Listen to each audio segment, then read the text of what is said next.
그 지난 연말에 있었던 그 대구의 어느 중학생 자살 사건이요. 이 아이가 죽으면서 무려 넉 장짜리 A4 용지 넉 장짜리 그 유서를 남겼는데 그 길을 가만히 들여다보니까 얼마나 그동안에 친구들에게 괴롭힘을 많이 당했는지 눈물이 날 지경입니다. 상습적으로 폭행을 당하고 돈을 빼앗기고 심지어는 물고문까지 당했다고 합니다.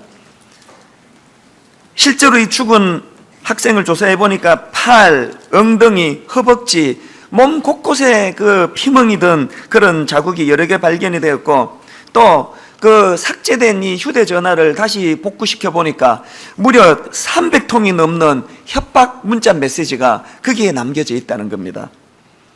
제가 그 사건 기사를 접하면서 안타까웠던 것이, 왜 이 아이가 이런 극심한 고통을 당하기까지 그 부모에게 도움의 요청을 하지를 못했나. 이것이 참 제게 그 아픔이 있더라고요. 그러고 있는데 이제 어제입니다. 어제 오후에 우연히 인터넷을 이렇게 검색하다가 보니까 거기에 참 그 인상적인 또 재밌는 머릿 기사가 하나 있더라고요. 이 머릿 기사가 이랬습니다. 26세 이준석에게 한 방 먹은 박근혜. 이 벌써 흥미롭지 않습니까? 그래서 이게 뭔 소린가 이게 클릭을 해보니까 지금 한나라당이 위기감을 느껴가지고 비상대책위원회라는 걸 만들었는데 거기에 이 약관 26살짜리 청년이 거기 위원으로 위촉이 된 것 같아요. 그래서 이제 비상대책 당쇄신 방안을 위하여 그렇게 논의를 하고 있는 중에 그 젊은 청년이 박근혜 위원장에게 이런 말을 했다는 겁니다. 평소에 국민 하시는데 이를 듣는 국민들은 아무 느낌도 없고 감동도 없는 것 같습니다. 그 완전 직격탄을 날렸습니다. 그리고는 그 회의장 벽에다가 이제 이런 문장이 있었나 봅니다. 국민만 바라보고 가겠습니다. 그렇게 적혀 있는 그 문장을 가리키면서 이게 얼마나 구태의연한 표현이냐, 그런 뜻인 것 같아요. 차라리 저걸 당에 연락하세요라고 바꾸는 게 낫지 않을까요? 뭐 이런 내용이 이제 기사로 나와 있더라고요. 자, 여러분, 이걸 왜 기사화했을까요? 상당히 많은 국민들이 이 26살 먹은 청년이 말한 것처럼 우리나라의 기존 정당이 뭐 여당, 야당 할 거 없이 너무나 구태의연하고 그냥 구태의연한 이 구호나 외치고 있는 이런 현실을 공감하기 때문 아닙니까? 그래서 제가 그걸 보면서 비식 웃다가 문득 자살한 중학교 그 청년이 오버랩이 되면서 무슨 생각이 들었냐면은 이 두 개를 합쳐놓으면 이게 오늘 우리 한국교회 성도들의 현실이 아닐까? 문득 그런 생각이 들었습니다. 이게 무슨 말씀인가 하면은요, 오늘 우리가 이 세상을 살면서 얼마나 많은 아픔이 있고 얼마나 많은 악한 것들의 영적인 공격이 있습니까? 그런데 문제는 자살한 그 중학교 어린아이처럼 하나님을 의지하고 하나님께 매달리고 하나님께 이 문제를 갖고 가기보다는 내가 그냥 끙끙거리면서 씨름하고 있는 이게 우리의 현실 아니냐는 거예요. 그러면서 오래 예수 믿은 사람들은 낡은 정치가들이 낡은 구호나 외치는 그런 습관적인 건 관습적인 그런 행위하는 것처럼 신앙생활이라는 게 그냥 낡아빠진 신앙생활, 그냥 기계적으로 교회 와서 앉았다가 기계적으로 돌아가는 이런 류의 신앙생활을 영위하고 있지는 않은가, 그런 생각에 미치니까 제가 어제 참 많은 생각을 하게 되었습니다. 그래서 마태복음 6장 7절에서 예수님께서 경고하신 말씀이에요. 또 기도할 때에 이방인과 같이 중언부언하지 말라. 그들은 말을 많이 하여야 들으실 줄 생각하느니라. 이 말씀을 오해해가지고 자꾸 뭐 같은 기도는 반복하면 안 되는 것처럼 그렇게 생각하시는데 이건 그런 뜻이 아니에요. 바로 이 중언부언이라는 이 표현을 영어 NASB 버전에 보니까 meaningless repetition이라는 단어예요. 다시 말해서 의미 없는 반복을 이야기하는 거예요. 우리가 절박한 기도 제목이 있으면 뭐 10번, 100번, 1000번이라도 반복해도 돼요. 단지 주님이 지적하신 건 그 정치가들의 낡은 구호, 그냥 습관적으로 국민을 위한다, 이런 생각 없이 내뱉는 말처럼 우리가 너무나 의미 없는 반복을 행하는 종교 행위를 주님이 지적하신 거 아니에요? 그래서 저는 이제 2012년 새해를 맞아가지고 우리 모두가 다 대우각성을 해야 됩니다. 하나님 앞에, 하나님, 우리도 모르게 이 낡은 신앙, 그래서 아무 생각 없는 신앙, 습관적으로 뭐 주여, 뭐 이 신앙적인 용어, 은혜, 이런 말은 대뇌이지만 사실은 이 낡은 정치가들의 입에 발린 구호와 같은 그런 우리의 신앙생활이 다 청산되기를 원합니다.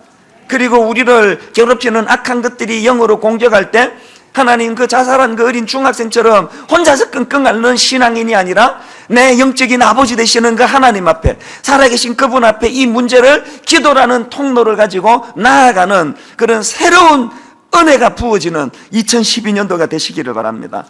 그래서 저는 이런 마음으로 오늘 로마서 12장 1절 2절 말씀을 본문으로 살펴보려고 하는데요. 자, 먼저 1절입니다. 그러므로 형제들아, 내가 하나님의 모든 자비하심으로 너희를 권하노니 너희 몸을 하나님이 기뻐하시는 거룩한 산 제물로 드리라. 이는 너희가 드릴 영적 예배니라. 여기 나오는 이 몸이 뭐냐에 대해서 조직신학자입니다. 핸드릭슨이 이렇게 설명했습니다. 바울이 사용하고 있는 몸이라는 단어는 우리의 피부와 뼈뿐만 아니라 우리를 구성하고 있는 전체를 의미한다. 또 주석가 반저라는 사람도 비슷한 이야기를 했습니다. 사도 바울이 우리의 성품 전체를 하나님을 섬기는 데 드리라는 의미로 이 단어를 사용한 것이 분명하다. 다시 말해서 로마서 12장 1절에서 지금 바울이 강조하는 게 뭐냐면은 하나님은 우리가 가진 그 무엇을 원하시는 게 아니라는 거예요. 내 주머니에서 그냥 지갑 꺼내서 돈 얼마 드리는 거 이런 걸 원하시는 게 아니라 하나님은 바로 우리 자신을 원하신다는 거예요. 그리고 우리 자신을 원하시되 우리의 전 인격을 다 걸고 하나님을 사랑하고 섬기기를 원하신다는 거예요. 신앙생활에 이런 비장함이 없는 게 오늘 현실이에요. 이게 무슨 일주일에 한 번 헬스클럽 가가지고 기계 위에 그냥 30분 운동하고 1시간 운동하는 것과 같은 이런 신앙생활이 아니에요. 온전한 신앙생활은 내 전인격을 다 거는 거예요. 내 모든 걸 다 거는 거예요. 내 전인격을 걸고 하나님 앞에 드려지는 행위, 이게 신앙생활입니다. 그러면 왜 하나님은 이런 엄청난 것을 우리에게 요구하십니까? 왜 그런지 아십니까? 대답은 간단해요. 하나님 자신이 먼저 우리에게 그렇게 하셨기 때문이에요. 우리에게 이런 엄청난 헌신을 요구하는 로마서 12장이 어떻게 말씀이 시작됩니까? 그러므로라는 접속사로 시작이 됩니다. 이 그러므로라는 접속사가 어디와 연결이 될까요? 바로 앞구절인 로마서 1장서부터 로마서 11장 마지막 구절까지 전체를 아우르는 접속사가 이 그러므로예요. 여러분 로마서 1장부터 11장까지 어떤 내용이 있습니까? 거기에 보면은 우리를 위하여 우리 죄를 구원하기 위하여 십자가 져 주신 예수 그리스도의 온전한 십자가 사랑, 이것이 구구절절 녹아 있는 것이 로마서 1장부터 11장까지 아닙니까? 그 모든 것들을 선행하는 하나님의 십자가 사랑을 바울이 피력하고는 그러므로 너희들도 전 인격을 걸고 하나님을 사랑하라라고, 헌신하라라고 그렇게 요구하고 있다는 사실입니다. 사실 이 1절 전반부에 보면은요, 그러므로 형제들아, 내가 하나님의 모든 자비하심으로 너희를 권하노니, 그래서 여러분 이 권면은요, 우리 전인격을 걸고 하나님을 사랑하라, 이 권면은요 전제가 있습니다. 바로 앞부분에 있는 내가 하나님의 모든 자비하심으로 권하는 단어, 하나님의 모든 자비하심을 경험하지 못하고는 절대로 전인격적으로 하나님을 사랑할 수가 없습니다. 뭐가 영성입니까? 뭐가 부흥입니까? 첫째, 하나님의 이 자비하심, 이 자비하심은 영어로 compassion이라는 단어예요. 긍휼, 불쌍히 여기심. 그래서 로마서 1장부터 11장까지의 모든 내용을 딱 한 단어로 압축한 게 이게 compassion이에요. 이 하나님의 자비하심. 우리가 이걸 먼저 경험해야 돼요. 날 위하여 십자가 지신 그 주님의 사랑, 이게 경험되지 않으니까 헌신도 없고 희생도 없고 아무것도 없는 거예요. 이 부분을 유진 피터슨이 쓴 메시지 성경이라는 책이 있습니다. 이걸 제가 여러분 할 수만 있으면 이걸 좀 구해서 보시기를 제가 권하는데요. 그 메시지 성경이라는 거는 그 성경에 있는 내용들을 우리 일상생활 언어로 풀어서 쓴 책입니다. 이걸 꼭 사서 보시면은 얼마나 오늘 우리 현실적인 언어로 성경을 풀어놓았는지 모르는데, 바로 이 유진 피터슨의 메시지 성경에서 이 로마서 12장 1절을 이렇게 풀이해서 설명하고 있습니다. 그러므로 나는 이제 여러분이 이렇게 살기를 바랍니다. 하나님께서 여러분을 도우실 것입니다. 여러분의 매일의 삶, 일상의 삶, 자고 먹고 일하고 노는 모든 삶을 하나님께 헌물로 드리십시오. 하나님께서 여러분을 위해 하시는 일을 받아들이는 것이 바로 여러분이 그분을 위해 할 수 있는 최선의 일입니다. 참 생활 언어로 잘 풀어쓴 것 같습니다. 저는 이 유진 피터슨의 글을 읽으면서 한마디로 이렇게 이것을 요약해 보았습니다. 일상 속에서의 하나님과의 상호 교감, 혹은 일상 속에서의 하나님과 관계 맺기, 이것이 로마서 12장 1절에서 주님이 우리에게 요구하시는 거예요. 그래서 저는 이제 새해를 맞이해 가지고 여러분들 들어오시다가 이거 받으셨죠? 로마서 12장 1절 2절을 가지고 만든 카드입니다. 이걸 지갑에 넣고 다니시고 또 냉장고 같은 데다가 붙여놓고는 하나님 앞에 이 12장 1절 2절 말씀을 많이 묵상하시기를 바랍니다. 그리고 기도하시기 바랍니다. 하나님, 2012년도에는 주님과 내 일상적인 삶 속에서 하나님과 교제하고 교류하고 또 하나님과의 관계 맺음이 있는 한 해가 되기를 원합니다. 그렇게 우리가 주님 앞에 이 1절 말씀을 붙잡고 나아가면은 하나님은 우리에게 2절의 말씀에 눈이 떠여지도록 도와주신다는 거예요. 2절에 어떤 말씀이 있습니까? 너희는 이 세대를 본받지 말고 오직 마음을 새롭게 함으로 변화를 받아 하나님의 선하시고 기뻐하시고 온전하신 뜻이 무엇인지 분별하도록 하라. 이 부분도요, 유진 피터슨의 메시지 성경은 이렇게 풀이합니다. 문화에 너무 잘 순응하여 아무 생각 없이 동화되어 버리는 일이 없도록 하십시오. 대신에 여러분은 하나님께 시선을 고정하십시오. 그러면 속에서부터 변화가 일어날 것입니다. 너무나 잘 풀이한 말씀이에요. 오늘 우리는요, 이 세상 타락한 문화에 너무 익숙하고 너무 잘 적응하고 있는 게 문제예요. 이것을 2012년도에 하나님, 이 세상 문화에 너무 잘 적응하는 내 삶이 회개케 되어지도록 도와주시고, 이제 내 시선이 이 음란하고 타락한 세상 문화에서 살아계신 하나님에게로 시선이 옮겨가는 한 해가 되게 하여 주시옵소서. 저는 오늘 이 본문 말씀을 가지고 영성이라는 것은 뜬구름 잡는 그 무엇이 아니에요. 너무나 구체적이에요. 너무나 실제적이에요. 두 가지 이제 행동 강령, 2012년도에 분당 우리 교회 모든 성도들이 1년 동안 마음에 품어야 될 두 가지 행동 강령을 말씀드리려고 합니다. 첫째, 저를 한번 따라해 보십시오. 거룩과 순결의 회복을 위한 몸부림. 더 축약해 가지고 거룩과 순결의 회복, 이게 우리의 올 한 해의 목표가 되어야 됩니다. 거룩의 회복, 순결의 회복. 2절 말씀이요. 너희는 이 세대를 본받지 말고, 유진 피터슨이 풀어쓴 표현으로 문화에 너무 잘 순응하여 아무 생각 없이 동화되어 버린 이런 우리의 삶이 회복되는 것, 이것이 이번 한 해의 목표예요. 자, 그러면요, 조금 더 구체적으로 우리가 본받지 말아야 될 이 세상 문화가 어떤 게 있습니까? 굉장히 많은데 그 중에 하나가 뭡니까? 음란입니다. 음란.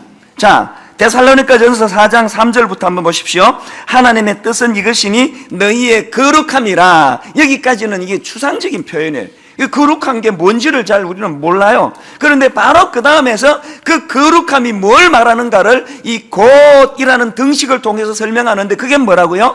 음란을 버리고 각각 거룩함과 존귀함으로 자기의 아내 대할 줄을 알고 하나님을 모르는 이방인과 같이 세욕을 따르지 말고. 여기에서 하나님께서 니들이 거룩하기를 원하는데 그 거룩하게 결정적인 표본이 뭐라고요? 음란을 버리는 거예요. 하나님께서는 우리에게 거룩과 순결이 회복되기 원하는데 그게 어디에서? 가정 안에서 거룩이, 순결이 회복되기를 원한다는 거예요. 그래서 이방인들에게 나타나는 특징이 뭐예요? 세욕이에요. 세욕.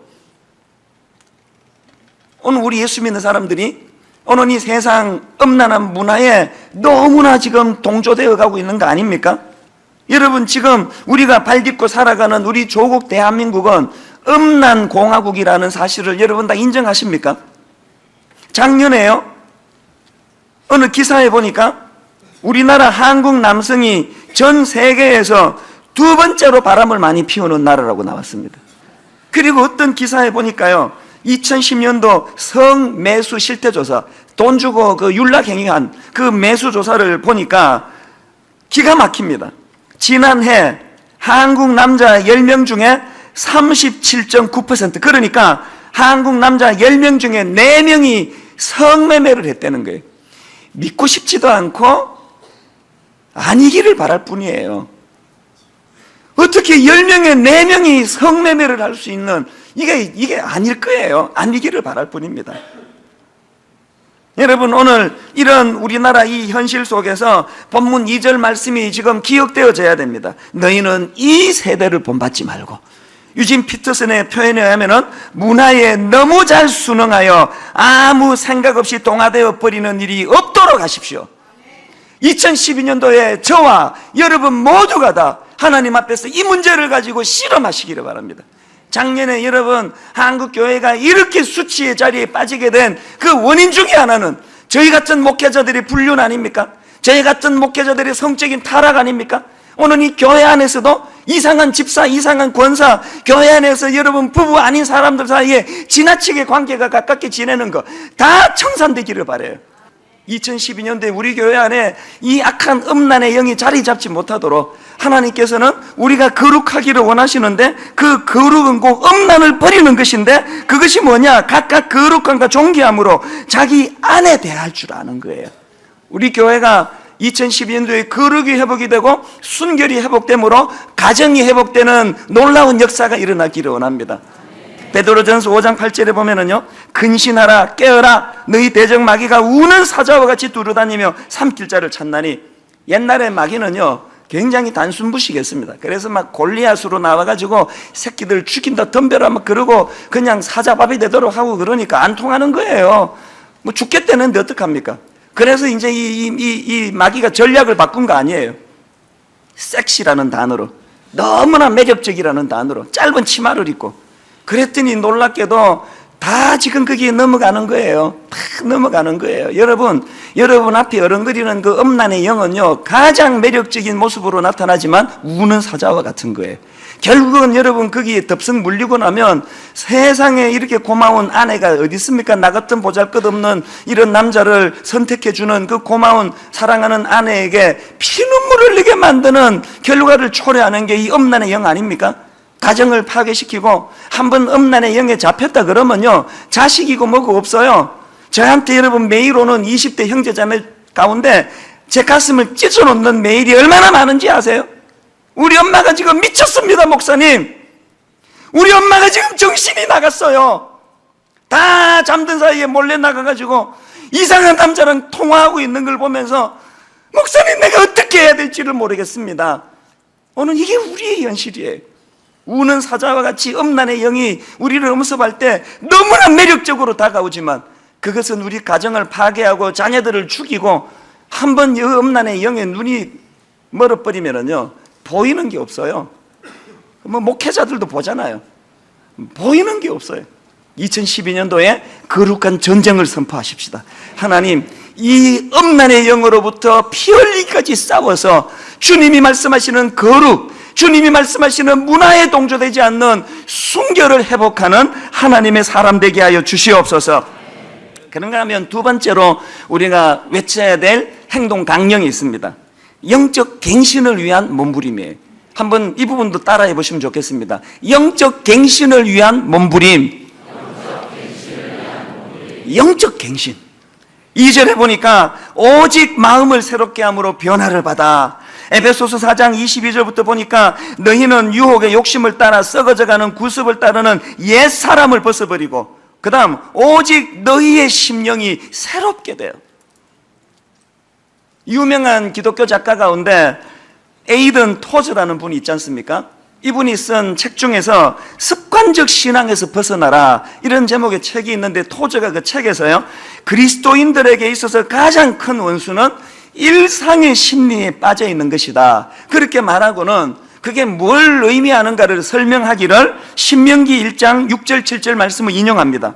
우리 하나님 여호와께서 호렙산에서 우리에게 말씀하여 이르시기를, 그 다음 보세요. 너희가 이 산에 거주한 지 오래니 방향을 돌려 어떡합니까? 행진하여 아모리 족속의 산지로 가고 그 근방 곳곳으로 가고 아라바와 산지와 평지와 네겝과 해변과 가나안 족속의 땅과 레바논과 큰 강 유보라데까지 어떻게 해요? 가라. 이 구절을 상징적으로 인용한 토저는 마치 이스라엘 백성들이 호렙산에 오래 정체되어 머무는 것처럼 우리들이 오래 굳어져 버린 판에 박힌 신앙생활을 하고 있다는 걸 지적하는 거예요. 오늘 여러분 오래 호렙산에 머물고 있는 우리의 심령이, 습관적인 우리의 심령이 다 깨트려져서 주님이 3번에 걸쳐서 가라 가라 가라, 이 말씀이 2012년도에 우리 삶의 행동 강령이 되기를 바랍니다. 토저가 그 책에서 이런 말을 합니다. 우리가 이 습관적 신앙에서 벗어나려면 가장 먼저 습관적인 신앙에서 벗어나기를 갈망해야 된다는 것입니다. 이 습관적인 종교 생활에서 벗어나기를 갈망하는 거기에서 회복의 첫 단추가 시작이 된다는 거예요. 지난 주일이에요. 연말에 그냥 회의가 얼마나 많은지 지난주 말씀 준비를 100% 다 제 마음에 시원하게 준비를 못했습니다. 사실은 그렇게 하고 이제 오후 예배를 마치고 집에를 가니까 성도님들은 성령의 은혜로 그런 말씀에도 은혜를 뭐 받으시는지 안 받으시는지는 몰라도 마음이 힘든 거예요. 이렇게 6일 동안 어렵게 살다가 오신 분들에게 내가 말씀을 온전히 다듬지 못하고 강단에 선 것이 마음이 힘들어요. 그냥 머리는 아픈데 마음이 불편해요. 그래서 잠자리에 들었는데 새벽 4시인가 그 전에 눈이 떠진 거예요. 마음이 힘들어서 그랬을 거예요. 또 원래 또 뭐 그렇게 일어나야만 그 다음 주 설교를 준비해야 되기도 하고. 그래서 이제 새벽에 일어나니까 마음이 힘들잖아요. 책상에 탁 써놨는데요, 거기에 그 배달되어 온 기독교 잡지 하나가 눈에 띄어요. 정기 구독을 하니까 당연히 이제 와 있는 책 아닙니까? 그 책을 이렇게 접어 들고 보니까 그 이번 주 그 책의 주제가 뭐냐 하니까 주제가 좋은 교회를 향한 꿈, 뭐 이런 식으로 주제가 되어 있더라고요. 그래서 내가 새벽에 그냥 읽기 시작했어요. 그 책을 쭉 읽어 나가니까 우리나라의 각 분야별로 참 아름다운 교회, 모범적인 교회를 쭉 사례를 들어 설명하는데 그 중에 눈이 가는 게 뭐냐 하니까 예배에 목숨 거는 교회가 있다는 거예요. 그러면서 그 사례를 쭉 설명하는 걸 보고 호기심이 생겼습니다. 그래서 제가 인터넷으로 들어가서 그 교회 홈페이지를 찾아봤습니다. 그리고 설교도 보고 예배신앙도 보고 해보니까 그 잡지 기사가 과장이 아니에요. 정말로 정성껏 예배를 준비했더라고요. 제가 그날 하나님 앞에 회개했습니다. 하나님, 제가 교회 개척하고 분당 우리 교회도 한때는 예배에 목숨 거는 교회라는 이런 말을 한 적이 있었는데 제가 교만해져가지고 9년 지나는 이 시점에서 얼마나 내가 교만해졌는지, 하나님 이 잡지에 나와 있는 이 모범교회와 같이 예배에 혼신을 다하는 일이 소홀해졌습니다. 부족해졌습니다. 하나님께 제가 솔직히 시인했어요. 그리고 회개했습니다. 근데 여러분, 그때 하나님이 제게 기쁨을 주셨어요. 무슨 깨달음을 주셨냐 하면은요, 만약에 여러분 이 깨달음을 은퇴 지금 6개월 앞두고 이걸 내가 발견했다면 저는 실패자예요. 얼마나 하나님 앞에 죄송하고 부끄럽겠냐고요. 생각해 보니까 이제 50대 초반에 이제 기회가 많은 지금 깨닫게 해주신 하나님, 마음만 먹으면 우리도 예배에 목숨 거는 교회로 회복될 수 있는 기회가 있다는 것이 너무 벅차게 기쁘더라고요. 하나님, 기회 있을 때 종을 쳐서 회개케 하시고 교만을 꺾고 다시 한번 분당 우리 교회가 예배에 목숨 거는 교회 되게 해주시니 감사합니다. 그날 오전 내내 그 책을 받아 적고 또 그 책에서 말하는 그런 참고 도서를 인터넷 서점 가서 주문을 하고 그렇게 오전 내내 그렇게 보냈습니다. 그리고는요, 사람이요 회복에 대한 동기부여가 되고 꿈이 있으면은요 의욕이 생겨요. 옷을 주순순 챙겨 입었습니다. 머리는 아프고 컨디션은 안 좋은데 지난주 월요일 얼마나 추웠는지 기억나시죠? 그 추위에 내복 입고 옷을 뚫뚫 말아 입고 모자 덮어 쓰고 하여튼 이게 넘어지면 못 일어날 그 정도로 옷을 막 꽉꽉 입고는 기도하면서 나갔습니다. 성도 만나지 않게 해주세요. 그러면서 바깥으로 나갔습니다. 무려 2시간을 운동했습니다. 그렇습니다. 그 추운데 그러면서 여러분, 제가요 겨울에 이 걷는 걸 근래에 처음 해봤는데 세상에 이게 겨울에 이게 걷는 게 그렇게 이게 상쾌하더라고요. 그러면서 하나님 앞에 계속 선포했습니다. 이제 하나님, 분당 우리 교회가 예배에 목숨 걸겠습니다. 분당 우리 교회가 자고하고 교만하고 이 정도면은 좋은 교회라고 생각했던 이 모든 교만을 하나님 앞에 회개합니다. 이제 하나님 종이 2012년도에 예배를 되살리겠습니다. 예배에 마음을 쏟겠습니다. 다른 어떤 것보다도 이 예배에 전념하는 종이 되겠습니다. 2시간을 여러분 한 10분 그런 것처럼 그렇게 마음에 기쁨을 가지고 활력이 회복되더라는 거예요. 오늘 사도행전 3장 19절에서 주시는 말씀이 이거예요. 그러므로 너희가 회개하고 돌이켜 너희 죄 없이 함을 받으라. 이같이 하면 어떻게 됩니까? 새롭게 되는 날이 주 앞으로부터 이를 것이요. 여러분이 사도행전 3장 19절 말씀을 신년도 모든 가정들에게 선물로 드리기를 원합니다. 여러분들 가정마다 회개하고 돌이켜 죄 없이 함을 받고 여러분 가정이 새롭게 되는 날이 곧 도래하게 될 줄로 믿으시기를 바랍니다. 부부관계가 회복이 되고 거룩하지 못한 음란에 사로잡혀 있던 남편이 회개하고 가정으로 되돌아오고 그런 아내가 가정으로 되돌아오고 사랑이 회복이 되고 신혼의 기쁨이 주 안에서 도래되기를 원하는데 언제 이런 일이 가능하다고요? 각각 돌이켜 회개하고 돌았을 때 그렇다. 다윗을 한번 보세요. 바세바와 잘못된 성적인 관계를 가진 다음에 그가 눈물로 뭐라고 회개합니까? 시편 51편 10절 하나님이여 내 속에 정한 마음을 창조하시고 그 다음에 내 안에 정직한 영을 새롭게 하소서. 회개할 때 정직한 영을 새롭게 해주시기를 기도했더니 자 질문, 다윗의 이 기도가 응답됐습니까? 안 됐습니까? 너무 어려운 질문입니까? 100% 응답을 받았잖아요. 이후에 다윗이 얼마나 새로운 영으로 나라와 민족 앞에 쓰인 인물이 되었냐는 거예요. 이제 2012년도는 우리도 다윗처럼 시편 51편 10절 하나님이여 내 속에 정한 마음을 창조하시고 내 안에 정직한 영을 새롭게 하여 주시옵소서. 2012년도에 이런 일이 일어나게 되기를 바랍니다. 그래서 이 두 가지 행동 강령, 순결을 회복하자. 음란의 영을 버리자. 우리 젊은 형제자매들 인터넷에 음란 사이트 들락날락거리던 형제 단번에 끊기는 어려워요. 10번 들락거리는 거 9번으로 줄이세요. 8번으로 줄이세요. 7번으로 줄이세요. 2012년 말 하나님 이제 한 번까지 줄였습니다. 이제 다 줄여갑니다. 피 흘리기까지 음란의 영과 싸우는 우리 젊은 형제자매 되시기를 바랍니다. 우리 기혼자들 아내에게만 눈을, 남편에게만 눈을, 이 가장한 이 악한 우는 사자와 같은 음란의 영에 사로잡히지 않는 거룩과 순결을 회복하는 우리 가정들 되시기를 바랍니다.